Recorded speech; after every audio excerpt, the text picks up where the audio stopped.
सहकारी बैंकों में रुपे प्लेटिनम डेबिट कार्ड का भी आज शुभारंभ होने जा रहा है। इसी के साथ ही हरियाणा में क्रिबको द्वारा बनाई गई मल्टीपर्पज प्राइमरी एग्रीकल्चर क्रेडिट सोसाइटियों के पंजीकरण प्रमाण पत्र के वितरण का भी आज शुभारंभ हो रहा है। मान्यवर, हम सब जानते हैं कि देश के यशस्वी प्रधानमंत्री आदरणीय नरेंद्र मोदी जी के दूरदर्शी नेतृत्व में वर्ष 2021 में देश में पहली बार सहकारिता मंत्रालय का गठन हुआ। यह केवल एक प्रशासनिक बदलाव नहीं था मान्यवर, बल्कि सहकारी संस्थाओं को नई दिशा और ऊर्जा देने का ये ऐतिहासिक कदम था। मान्यवर, आपने माननीय प्रधानमंत्री जी के सहकार से समृद्धि के मंत्र को आगे बढ़ाते हुए राष्ट्रीय सहकारिता नीति 2025 आपने लागू की है।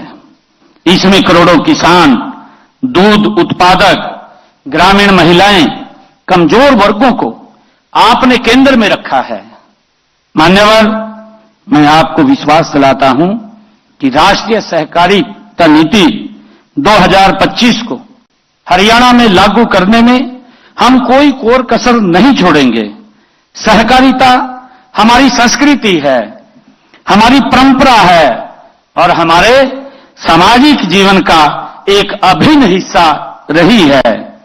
एकता में शक्ति का सिद्धांत हमारे गांव ने सदियों से अपनाया है। मान्यवर, यही नहीं, यही कारण है कि सहकारिता आज कृषि क्षेत्र में परिवर्तन की सबसे बड़ी ताकत बनकर के उभरी है।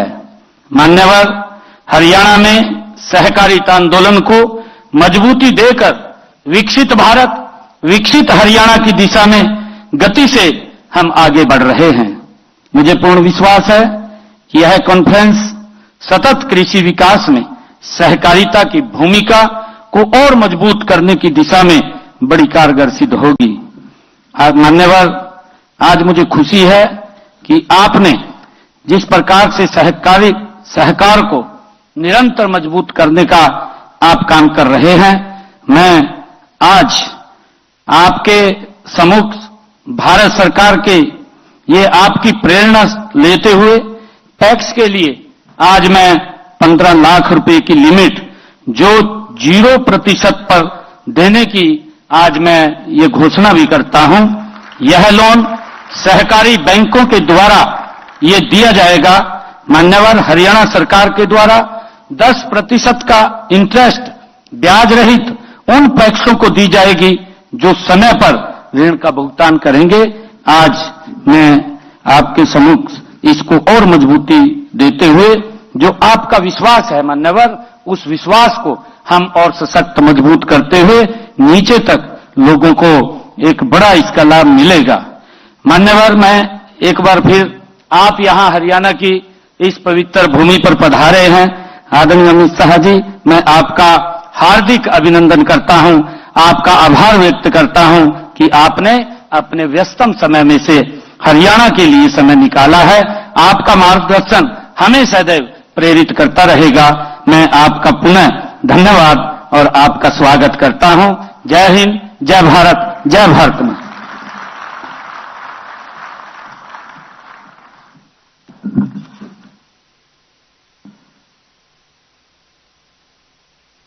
आपके ऊर्जावान उद्बोधन के लिए बहुत बहुत आभार मान्यवर। हरियाणा सरकार के 11 साल उन्नति बेमिसाल।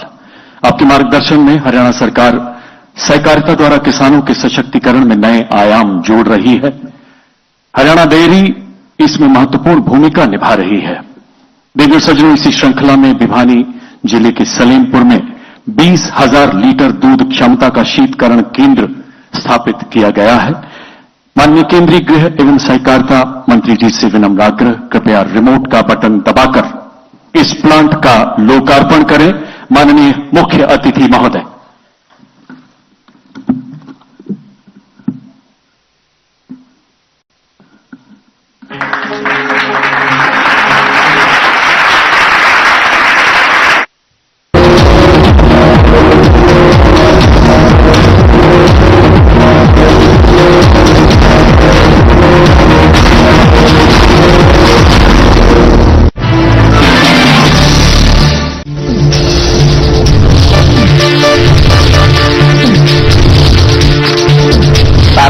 इंस्टीट्यूट के छात्र हर साल नए नए जगहों पर, नए नए संस्थानों पर काम करने के लिए जाते हैं, उन्हें प्लेसमेंट मिलता है और साथ ही साथ वो संस्थानों का और साधना इंस्टीट्यूट का नाम भी रोशन करते हैं। तो अगर आप इलेक्ट्रॉनिक मीडिया, मास कम्युनिकेशन में अपना करियर बनाना चाहते हैं तो साधना इंस्टीट्यूट आपके लिए एक सबसे बढ़िया विकल्प है।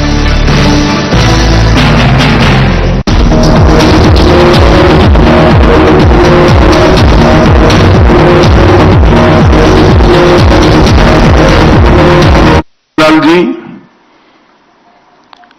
हरियाणा सरकार के सहकारिता मंत्री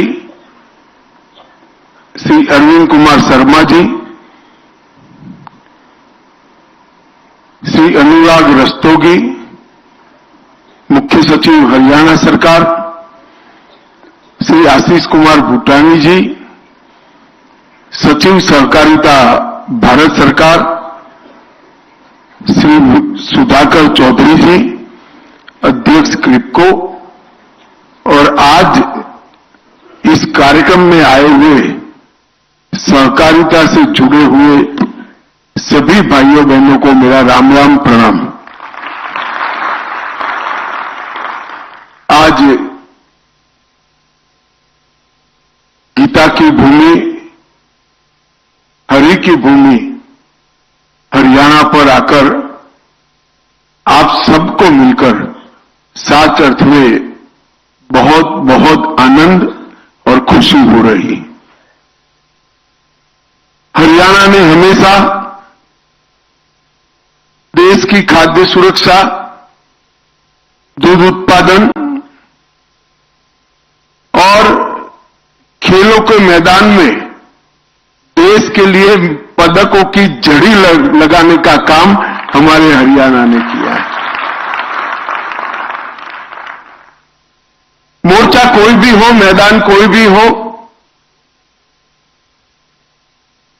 हरियाणा का किसान, हरियाणा का जवान और हरियाणा का खिलाड़ी, इसने हर मोर्चे पर हमारे तिरंगे को शान से ऊपर उठाने में भारत का सम्मान किया है।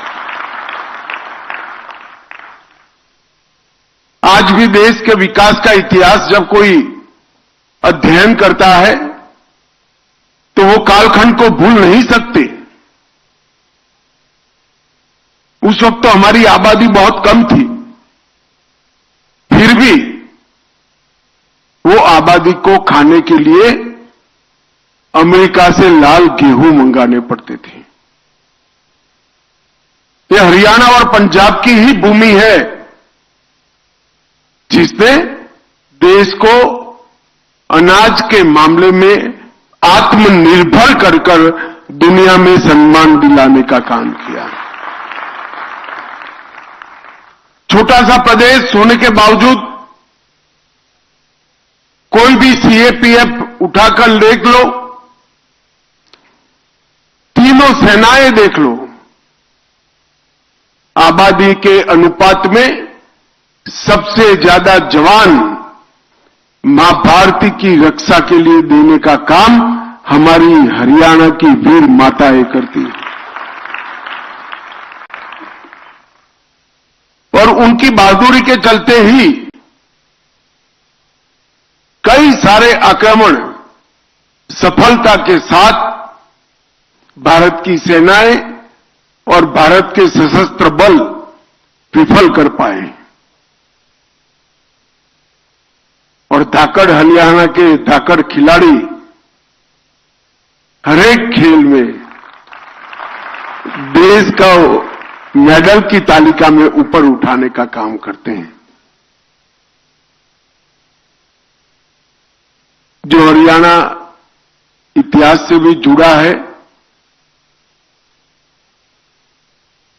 धर्म से भी जुड़ा है, आध्यात्म से भी जुड़ा है, परंपराओं से भी जुड़ा है, वो हरियाणा आज धीरे धीरे कृषि और सहकार दोनों के सुयोग से किसान समृद्धि के नए आयाम लिखने जा रहा है।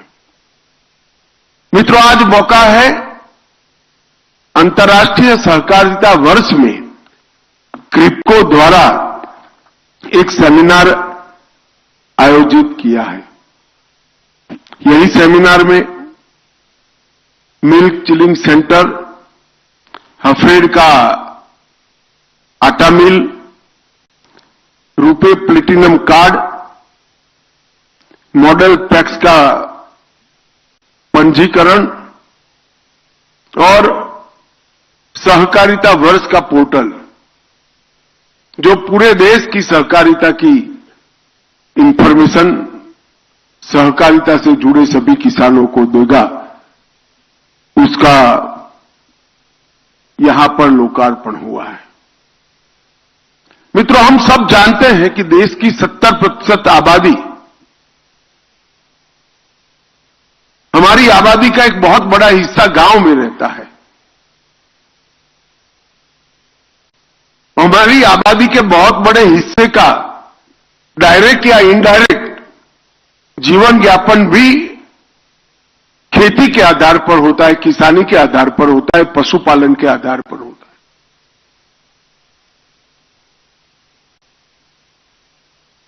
अगर हम कृषि को और पशुपालन को एक स्वतंत्र रूप में, आइसोलेशन में, व्यवसाय के रूप में देखें, तो वो बहुत सारे लोगों को रोजगारी देते हैं।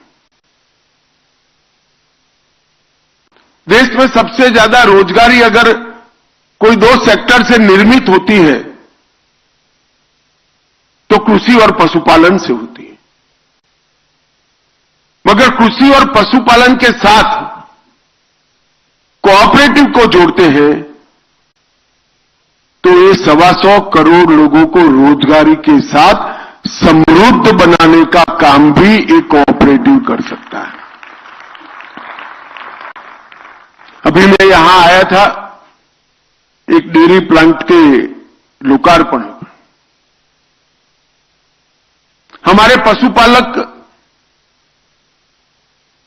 सुबह 3 बजे से बहनें पशुपालन के काम से लगती है और शाम को 7 बजे तक पशु के पीछे पूरा दिन जाता है। अगर वही दूध गांव की दुकान में अगर वो बेचते हैं तो उनको मिलने वाला पैसा और कोऑपरेटिव डेयरी के माध्यम से मिलने वाले पैसे में 70% का अंतर है, 70% का अंतर है। ये जो मुनाफा है वो पशुपालन के लिए मेहनत करने वाली मां का है, बेटी का है, मगर उसके पास पूंजी नहीं है। वो दूध को पेस्चुराइज कर दिल्ली के बाजार में बेचने के लिए पूंजी नहीं है, कौशल भी नहीं है। उसका दही बनाकर, इसका चीज, पनीर, बटर बनाकर बेचने का कौवत नहीं है। मगर कोऑपरेटिव एक सेक्टर है जहां पर वो सिर्फ दूध देकर आती है और कोऑपरेटिव माध्यम से सिर्फ 100 रुपया ये माताओं ने भरा है। और गुजरात में आज अमूल 36 लाख बहनों को 90,000 करोड़ रुपया हर साल वितरित करती है।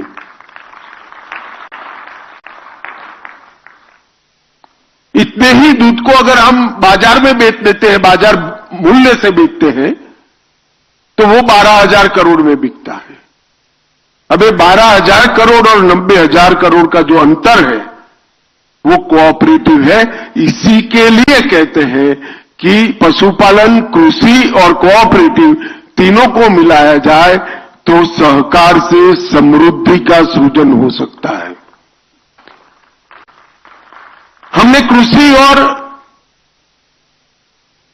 पशुपालन को हमेशा रोजगारी की दृष्टि से देखा है, मगर नरेंद्र मोदी जी ने केंद्र में सहकारिता मंत्रालय की स्थापना कर एक नया मंत्र दिया, सहकार से समृद्धि। अब रोजगार के साथ साथ समृद्धि को भी जोड़ने का काम किया है। अभी मैं पार्लियामेंट की सहकारिता मंत्रालय की परामर्शदाता समिति को लेकर गया था, वहां बहनों के संवाद करता था मुझे संवाद की शुरुआत में बताया गया कि यहां वही बहनें बैठी हैं जो साल में 50 लाख रुपया से ज्यादा इनकम कर रही है, वही बहनें बैठी हैं। अब सिर्फ दूध और गोबर डेयरी को देकर 50 लाख से ज्यादा आय जिनकी है, ऐसी 100 से अधिक बहनों के साथ मैंने खुद संवाद किया है और मैं 3 तहसील की बात कर रहा हूं। ये पोटेंशियल भारत की हर तहसील में पड़ा है। जरूरत है इसका दोहन करने की। मोदी जी ने अपनी सरकार आने के बाद कृषि के आधार को भी मजबूत किया और कोऑपरेटिव के माध्यम से मजबूत की हुई कृषि को किसान को समृद्ध बनाने के लिए उपयोग करने का काम किया। कम पानी, कम केमिकल और कम जोखिम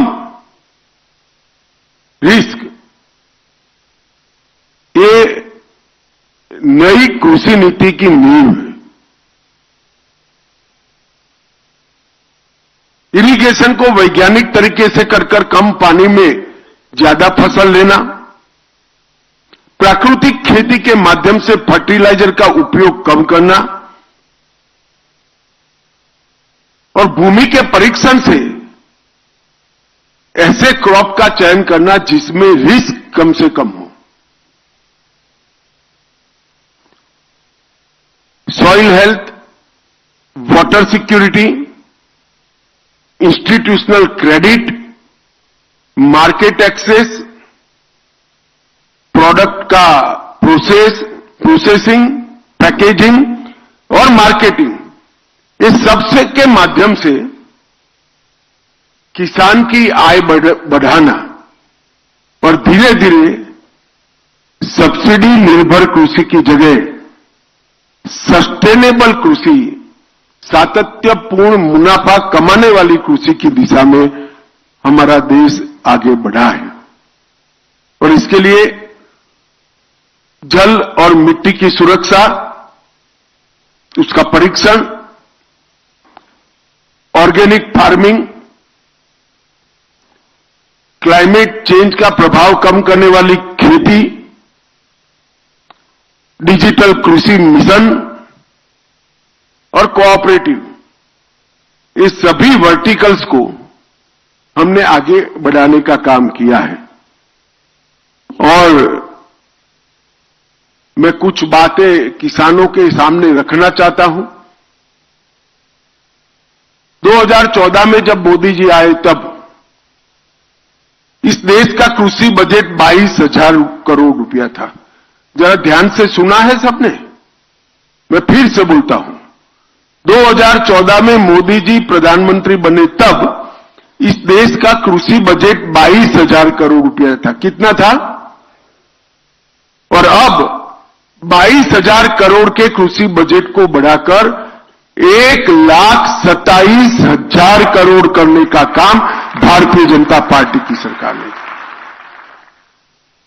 ग्रामीण विकास का बजट जो कमोबेश कृषक जहां रहता है वो क्षेत्र के विकास के लिए होता है, गांव के विकास के लिए होता है, वो 80,000 करोड़ था।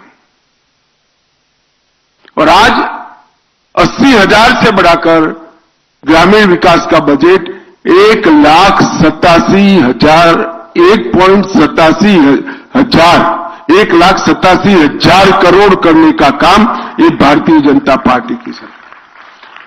मैंने शुरुआत के दिनों में देखा है, अगर गांव के बोरवेल की मोटर भी चली गई तो सरपंच रिपेयर नहीं करा पाते थे, किराए की जीप कर सचिवालय के धक्के खाते थे। आज कोई सरपंच ऐसा नहीं है, और हरियाणा में तो जरा भी नहीं है। अभी अभी चुनाव गया, मैं हर गांव में जाकर बजट पढ़ता था, जिसको 10 साल में 10 करोड़, 20 करोड़, 25 करोड़ रुपया गांव के विकास के लिए न मिला हो, ऐसा कोई गांव नहीं। और ये बहुत बड़ा परिवर्तन अप्रोच का है। फसल बीमा को ज्यादा उपयोगी बनाया गया। प्रधानमंत्री किसान सम्मान निधि हर किसान को 6,000 रुपया हर साल, एग्रीकल्चर इंफ्रा फंड में 1 लाख करोड़, ई नाम के माध्यम से उचित दाम मिले, श्री अन्न मिशन, दलहन तिलहन मिशन, डेयरी सेक्टर की चक्रीय व्यवस्था, कई प्रकार के इनिशिएटिव हमने लिए और लगभग 1 लाख करोड़ रुपया, 93,000 करोड़ रुपया, जो योजना पूरी होते होते 1 लाख करोड़ की हो जाएगी। इसके माध्यम से 1 लाख हेक्टेयर भूमि सिंचित करने का काम भी ये 10 साल में आगे बढ़ाया गया। मित्रों, ढेर सारे काम कृषि के लिए कर कृषि को मजबूत करा और जो उपज किसान कृषि के माध्यम से, पशुपालन के माध्यम से बना रहा है, इसका पूरा मुनाफा किसान के पास जाए, इसलिए सहकारिता मंत्रालय की स्थापना की। हमने पैक्स के मॉडल बायलॉज बनाए।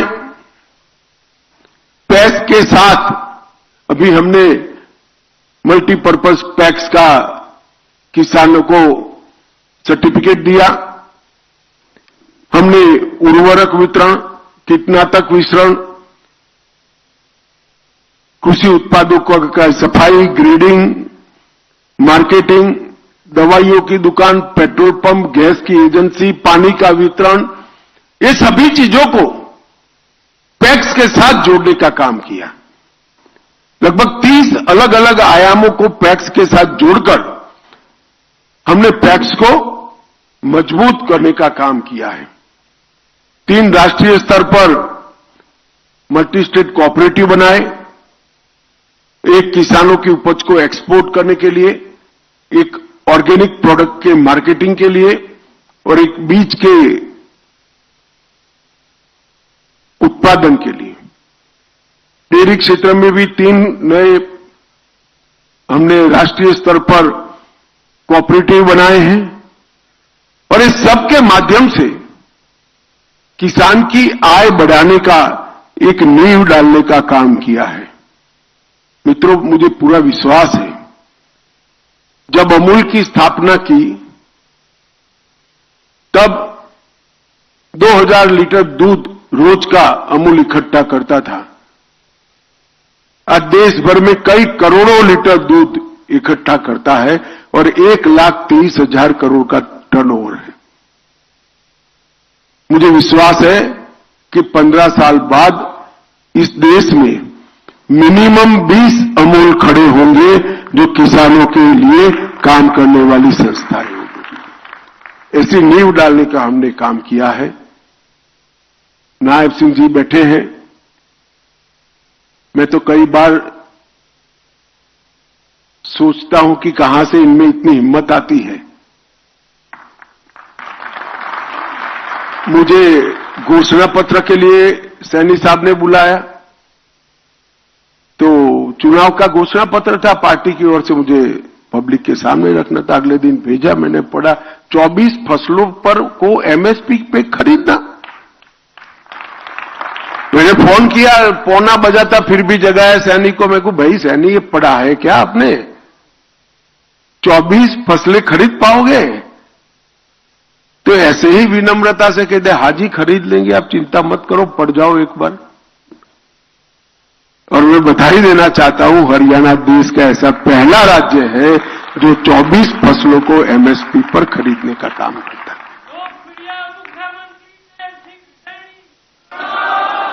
और जो खरीदते हैं, बैठ जाइए, जो खरीदते हैं उसका भी पैसा 48 घंटे में पूरी कागजी कार्यवाही पूरी कर आपके बैंक अकाउंट में ट्रांसफर कर देते हैं। मैं सहकारिता मंत्री हूं। अनेक राज्यों से चीनी मिलने वाले और गन्ना किसान दोनों मिलने आते हैं।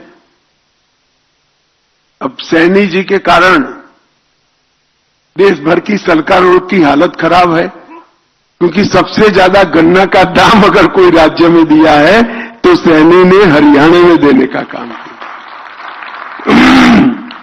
108 मंडियों को ई नाम पोर्टल पर उन्होंने जोड़ दिया है। पर ड्रॉप मोर क्रॉप योजना में 85% सब्सिडी आज हरियाणा सरकार देती है। कृषि भूमि पट्टा विधेयक भी लेकर आए और ऐसे टोलों तक पानी नायब सिंह ने पहुंचाया जहां पिछले 40 वर्षों से कभी पानी नहीं पहुंचा।